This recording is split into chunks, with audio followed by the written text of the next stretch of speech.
మన RTC RM గారు అలాగే డిఎం గారు ఇతర కార్మిక సోదరులకి వేదిక మీద ఆసనలైన మన నాయకులకి ఇక్కడ విచ్చేసిన పొన్నూరు పట్టణ ప్రజలందరికీ పేరు పేరున హృదయపూర్వకమైన నమస్కారం. చాలా సంతోషం, ఎందుకంటే ఈ డిపో మీద ఎన్నో పోరాటాలు తెలుగుదేశం పార్టీ ఆధ్వర్యంలో మేము చేశాం. 2009-14 మధ్య కాంగ్రెస్ ప్రభుత్వం ఉన్నప్పుడు ఈ డిపోని మూసివేయాలనే ప్రయత్నం చేయటం, అర్ధాంతరంగా రాత్రికి రాత్రి ఇక్కడ ఉన్న బస్సుల్ని గుంటూరు కానీ బాపట్ల కానీ తరలించడం, దానికి వ్యతిరేకంగా మనం పోరాటం చేస్తే ఎంతో మంది ఇక్కడున్న తెలుగుదేశం పార్టీ కార్యకర్తల మీద కేసులు పెట్టడం జరిగింది.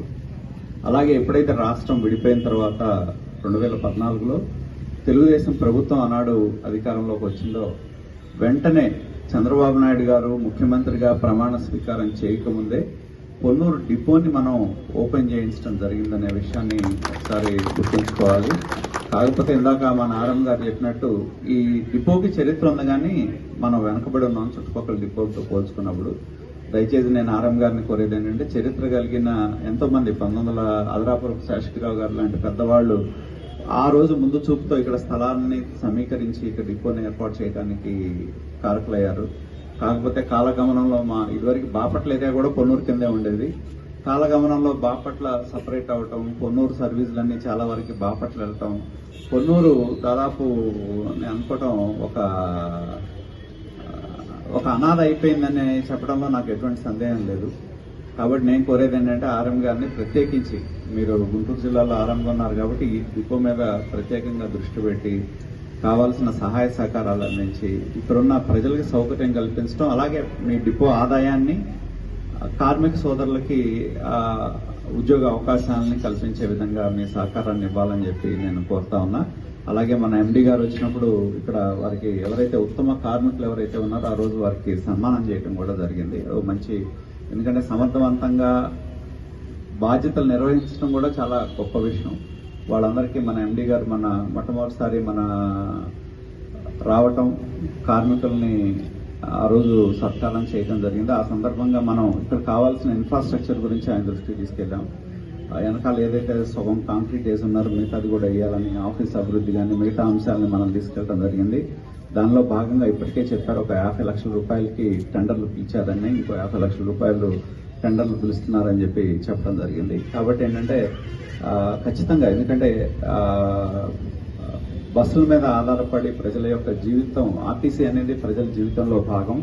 ఆ రోజు అడిగినప్పుడు మనం ఇక్కడ 2-3 సర్వీసులు కూడా మనం కోరటం జరిగింది. దానిలో భాగంగా పొన్నూరు నుంచి పెదనందిపాడు సర్వీస్ ఒకటి వేశారు.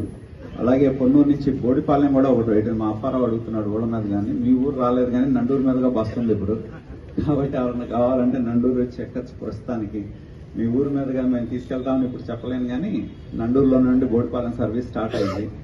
అలాగే మనకి నాట్కో సంబంధించిన వాళ్ళు కూడా పిల్లల సౌకర్యార్థం అడిగితే దాన్ని కూడా అనుసంధానం చేస్తే ఒక బస్సు వేసాం. ఇంకా మనకు కావాల్సింది ఏంటంటే, ఇప్పుడు ఆరుమండలం, మావళ్లపల్లి, ఇప్పుడు ప్రతి ఊరాళ్ళు బస్సు అడుగుతున్నారు.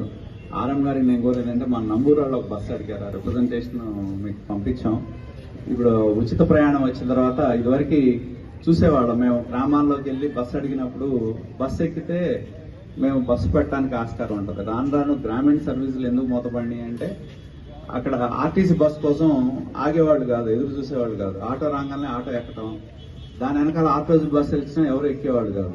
సహజంగా ఆర్టీసీ అనేది వాళ్ళ ఆదాయం సంపాదించుకుంటే ఆర్టీసీ నడుస్తుంది, ఆదాయం సంపాదించుకోకపోతే ఆర్టీసీ బతకదు. దానికోసం కాలక్రమేణా గ్రామీణ సర్వీసులు అంతరించిపోయినాయి. ఇప్పుడు ఏంటంటే, ఎప్పుడైతే ఉచిత బస్సు ప్రయాణం వచ్చిందో ఇప్పుడు ప్రతి వాళ్ళు మా ఊరి మీదుగా బస్సు వేయండి అని అడిగే పరిస్థితికి ప్రజలు వచ్చారు. దానికి శ్రీశక్తి పథకం కింద రాష్ట్ర ప్రభుత్వం తీసుకున్న మహిళలకు ఉచిత బస్సు ప్రయాణం పథకం కింద ఒక పథకాన్ని ఆగస్టు 15 నుంచి, మరి ఆ రోజే భారతదేశానికి స్వాతంత్ర్యం వచ్చిన రోజు, మహిళలకి ఆర్థిక స్వాతంత్ర్యాన్ని కల్పించాలనే దిశలో ఆర్టీసీ మీద భారమైన దాని ద్వారా ప్రజలు, మరి ఇందాక చెప్తా ఉన్నారు, దాదాపు రోజుకి 5,600 మంది దాకా వెళ్తున్నారండి. 5,600 మంది ఆర్టీసీకి వచ్చే ఆదాయం కోల్పోయినా, ఆర్టీసీ ఆదాయం కోల్పోయినా 5,600 మంది ప్రతిరోజు ప్రభుత్వ పథకం ద్వారా ఆదాయాన్ని పొందుతున్నారు. కాబట్టి ఏంటంటే ఖచ్చితంగా మనం కూడా, ఎందుకంటే ఆర్టీసీ అనేది మనం చిన్నప్పటి నుంచి ఆర్టీసీలో నేను కూడా చాలా వరకు, ఎందుకంటే ఈ మధ్య కాలంలో ఎమ్మెల్యేల కార్లు ఎక్కువైనాయి, కానీ పాత రోజుల్లో మేమందరం కూడా ఆర్టీసీ బస్సులోనే వచ్చేవాళ్ళం.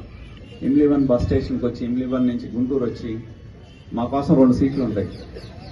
వాటిలో మేము కొంతమంది ఎమ్మెల్యేలు ఆ రోజుల్లో ప్రయాణం చేసిన వాళ్ళం. కాకపోతే వాళ్ళ ఎమ్మెల్యేలకి బస్సులో ప్రయాణం చేయడం అంటే చేయొచ్చు అని అడగచ్చు చాలా మంది, ఎందుకంటే తెలియదు కాబట్టి.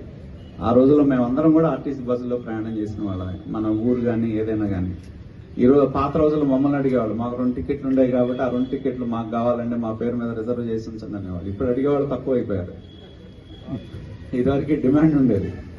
హైదరాబాద్ బస్కి వెళ్ళేవాళ్ళు కొంతమంది, మీ పేరు 2 ఉంటాయి కదా, మా పేర్లు మేము వెళ్తామండి అని చెప్పి.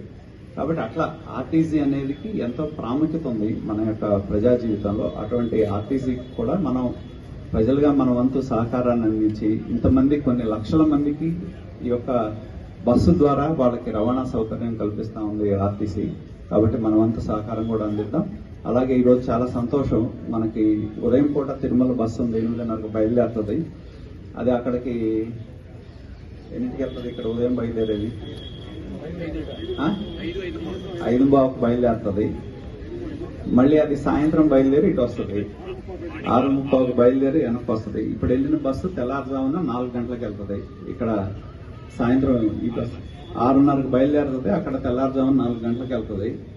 మళ్ళీ అక్కడ 5:15కు 5:30కు బయలుదేరుతుంది. కాబట్టి ఎవరైనా సరే ఈ పరిసర గ్రామాల్లో ఉన్న ప్రజలు తిరుపతి వెళ్ళాలంటే మీరు ఉదయం సర్వీస్ అయినా ఎక్కచ్చు, సాయంత్రం సర్వీస్ అయినా ఎక్కచ్చు. మీరు దైవ దర్శనం పూర్తి చేసుకుని ఉదయం వెళ్తే దైవ దర్శనం చూసుకోవచ్చు. మళ్ళీ సాయంత్రం మన బస్సు ఉంటుంది కాబట్టి శుభ్రంగా కొన్నూరు రావచ్చు.